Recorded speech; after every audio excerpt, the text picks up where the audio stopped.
सैयदा के एहतराम पर कातिल की रिहाई।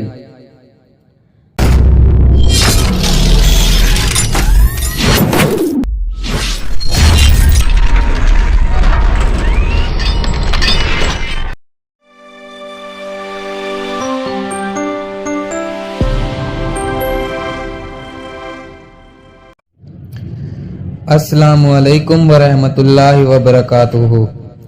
हयात केयर में तमाम इल्म के तलबगार अल्लाह के बंदों को खुश आमदीद।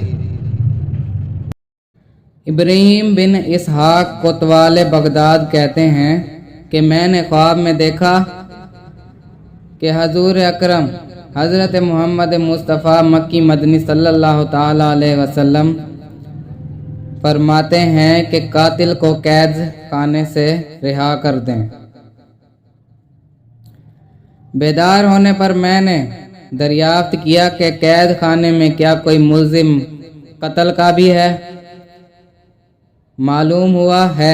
इसको मेरे सामने पेश किया गया। मैंने इससे अहवाल बयान करने को कहा। इसने कहा कि मैं इस गिरोह से हूँ जो हर रात हराम कारी किया करता है। एक बुढ़िया हमने मुकर्रर कर रखी थी जो हीले बहाने और धोखे से औरतों को हमारे पास ले आती थी। एक रोज एक निहायत खूबसूरत हसीना को लाई जिसने निहायत आजिज़ी से कहा कि मेरी असमत को दागदार ना बनाओ, मैं सैयदानी हूँ। मेरे नाना हजूर अकरम सल्लल्लाहु ताला अलैहि वसल्लम और माँ हज़रत फातिमा ज़हरा रज़ी अल्लाह ताला अन्हा हैं।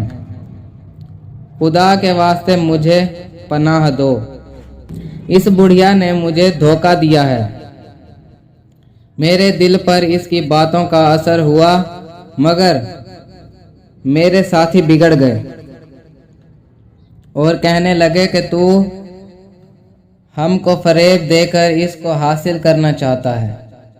मैंने इन्हें बहुत समझाया मगर जब देखा कि वो इस हसीना की इज्जत और आबरू लूटने पर तुले बैठे हैं तो मैंने इनका मुकाबला किया।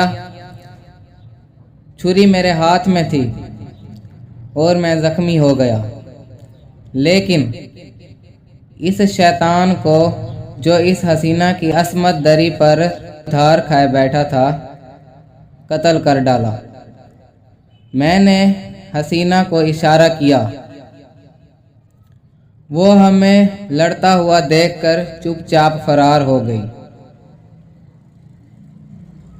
गुल बगाड़ा सुनकर लोग जमा हो गए। खून आलूदा छुरी मेरे हाथ में और एक लाश देखकर सिपाही मुझे गिरफ्तार करके ले गए। कोतवाल ने ये वाक़या सुनकर मुल्जिम से कहा कि खुदा ताला और रसूल अकरम सल्लल्लाहु ताला अलैहि वसल्लम की राह में मैंने तुझको रिहा किया। इसके बाद वो मुल्जिम जुमला अफ़ाल कबीहा से भी तायब हो गया। अगर आपको हमारी और वीडियोस चाहिए हो तो हमारे हयात केयर के चैनल को सब्सक्राइब कर लें और बेल के आइकन को क्लिक कर लें ताकि हमारी हर नई आने वाली वीडियो पहले आप तक पहुंच सके। और आप हमारी वीडियोस से इल्म का फैज़ हासिल कर रहे हैं तो सदका जारिया के तौर पर दूसरे भाइयों को भी शेयर करें ताकि वो भी इल्म से फ़ायदा उठा सकें। अल्लाह हाफिज़।